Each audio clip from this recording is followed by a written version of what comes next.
मार्च 31 तारिख अर्थात रविवार दिन खोला रहिबो बैंक। एने सूचना देछि आरबीआई। प्रकृत में चलित आर्थिक वर्ष 2023-24 रो शेष दिन रविवार पड़ुथिबारु रविवार दिन भी बैंक को खोला रखिबा पई एही निष्पत्ति निया जाइछि। आरबीआई रो सूचना अनुसार मार्च 31 तारिख रे आर्थिक वर्षर वार्षिक क्लोजिंग होइथाय।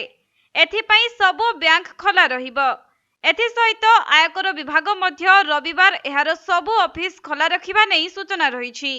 सूचनायोग्य जे प्रतिवर्ष मार्च 31 तारिख रे बैंक को सबु सरकारी ट्रांजैक्शन सेटल करबा को पड़ी थाए, जहा द्वारा आर्थिक वर्षर सबु सरकारी लेनदेन हिसाब रखा जाई परिबो।